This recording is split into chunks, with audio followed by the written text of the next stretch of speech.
Lollapalooza was home to more than 180 performances this past weekend, bringing more than 400,000 people to Chicago. Tickets to graduation are limited and are distributed based on the number of graduates per college. The university has urged students to share their unused tickets with fellow graduates of the same college. During a police chase Friday night, investigators say teenager committed suicide. The boy's family disagrees, and the protest took a dramatic turn just moments ago. Chicago is the birthplace of deep dish pizza and is now home to the coveted National Pizza Museum.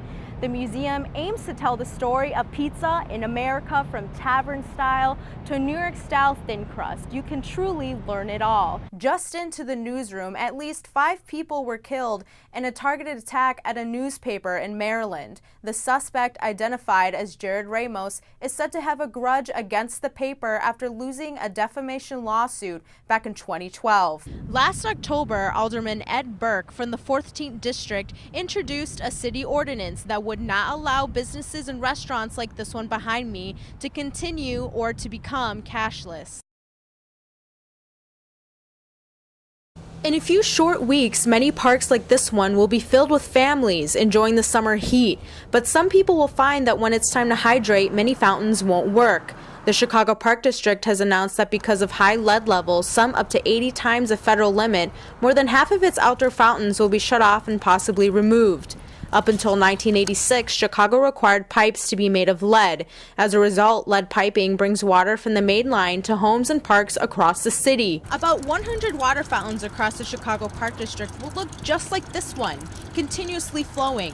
No, they are not broken. Instead, this is purposeful in order to keep lead levels below EPA standards and keep the water safe and drinkable. 564 water fountains across the city have been shut off. 99 fountains will remain on a continuous flow, and 462 fountains that did not test positive for lead will remain at push-button operation.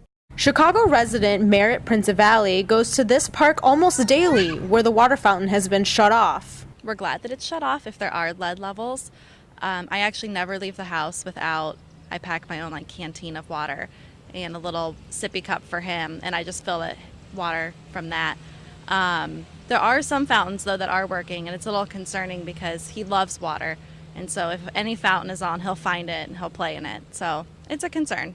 The district is still deciding which lead-contaminated fountains will remain at a continuous flow based on traffic volumes. The remaining non-functional fountains will remain off and be evaluated for permanent removal. For Good Day DePaul, I'm Melody Mercado. On the night of this year's Women's March last spring, Chicago photographer Whitney Bradshaw started shooting her ongoing series titled Outcry.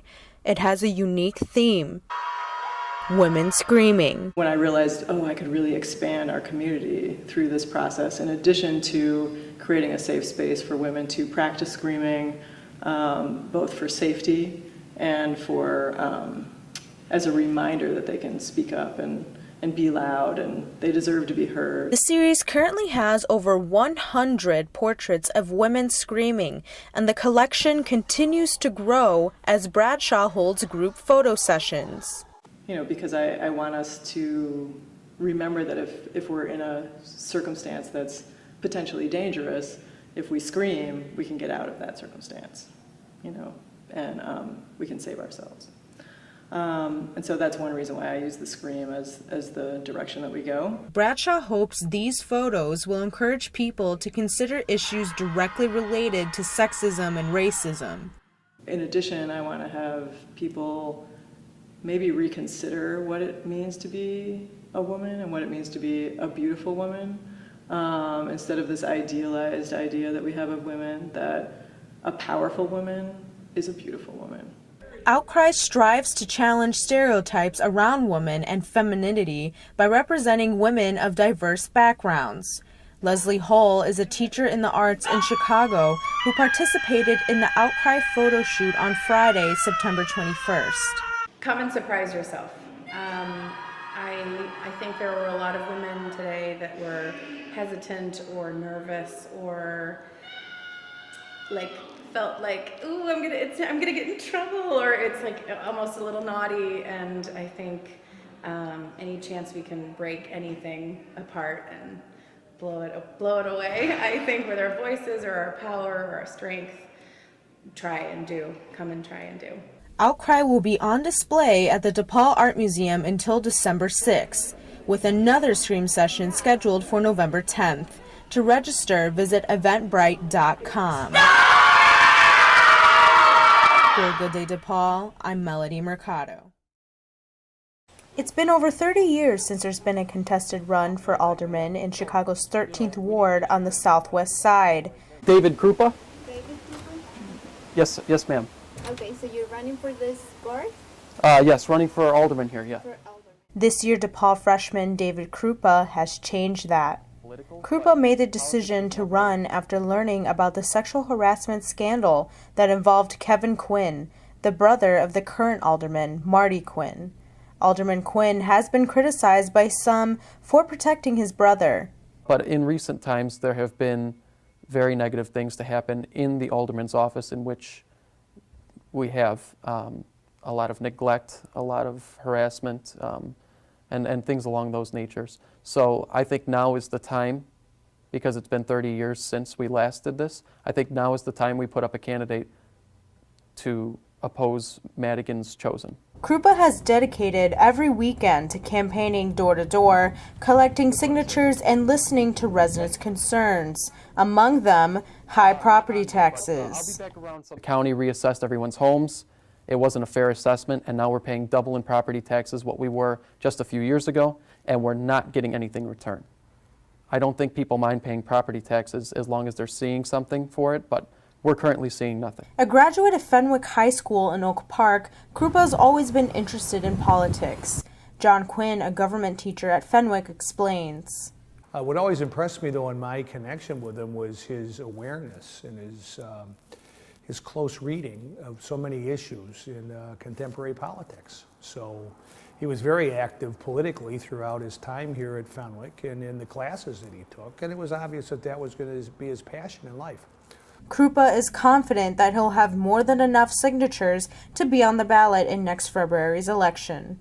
One of the things that we're starting to believe more and more as we see this kind of support come out is if we stay on the ballot, we have a very good chance of winning this election, and I think that my opponents know that. I think that it's threatening to them because of how much support that we've been getting. Krupa has until November 26th to collect the needed signatures. Good. Dave Krupa, nice to meet you. For Good Day DePaul, I'm Melody Mercado. Chicago hotel workers took to the streets early last month to strike for a year-long health insurance, more sick days, and an increase in wages. The strikers included housekeepers, servers, cooks, and doormen.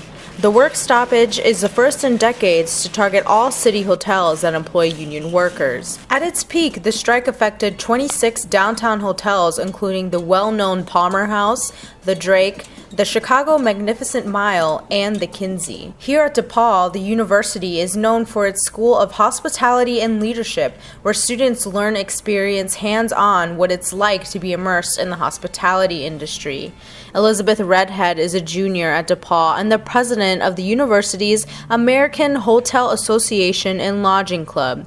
She says she can see both sides of the dispute. Employees that are laid off or don't work as much during those months, during the slow season, they still want to be covered by their insurance. So it makes sense.